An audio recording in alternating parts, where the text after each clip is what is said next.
সর্বশেষ ম্যাচে খেলেছেন দারুণ এক ইনিংস, যে কারণে আবারও ওপেনিংয়ে থাকবেন সৌম্য সরকার। আলোচনায় সৌম্যর সাথে কে থাকবেন ওপেনিংয়ে, ব্যাটিং অর্ডারেই বা থাকবে কারা, পেস বোলিংয়ে কাদের নিয়ে নামবে বাংলাদেশ, সব মিলিয়ে আলোচনায় নিউজিল্যান্ডের বিপক্ষে বাংলাদেশের একাদশ। কারা থাকবেন সম্ভাব্য সেই একাদশে, তা নিয়ে থাকছে প্রতিবেদন। ঘরের মাঠে সর্বশেষ সিরিজে 2-1 ব্যবধানে জয়, যে জয় মন কেড়েছে নয়া নির্বাচক প্যানেলের, যে কারণে আগের সিরিজ থেকে কেউই বাদ যাননি বাংলাদেশ দল থেকে। তবে প্রশ্ন রয়েছে, উইনিং একাদশটাই কি বেছে নিবে বাংলাদেশ দল, নাকি নতুন করে আসবে পরিবর্তন? কিউইদের বিপক্ষে পরিবর্তন আসতে পারে বাংলাদেশ দলে, যেখানে ওপেনার হিসেবে সৌম্য ফিরতে পারেন একাদশে।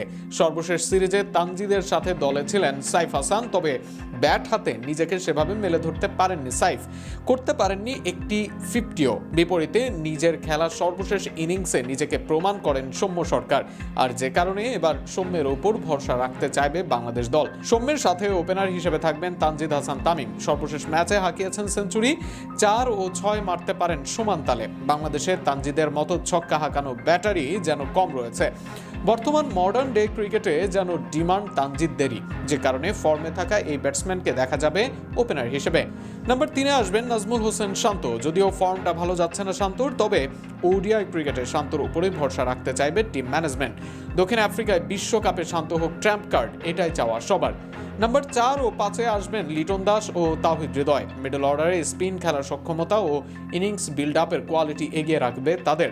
সর্বশেষ সিরিজে আফিফ হোসেন ছিলেন নাম্বার 6-এ, তবে তেমন ভালো করতে পারেননি। এই জায়গায় ফিনিশার হিসেবে দায়িত্বের জন্য আসবেন মাহিদুল অঙ্কন। কিউইদের বিপক্ষে তাকে সুযোগ দিতে চাইবে বাংলাদেশ দল। অধিনায়ক মেহেদী হাসান মিরাজ আসবেন নাম্বার 7-এ। বল হাতে মূল দায়িত্ব তার, তবে ব্যাট হাতেও মিরাজের থেকে পারফরমেন্স চায় দল। অপরদিকে নাম্বার 8-এ আসবেন লেগি রিশাদ হোসেন। বল হাতে শেষ ম্যাচে ঝলক দেখানো রিশাদের থেকে ধারাবাহিকতা চায় দল, একই সাথে ব্যাট হাতে শেষ দিকে চায় কিছু রান।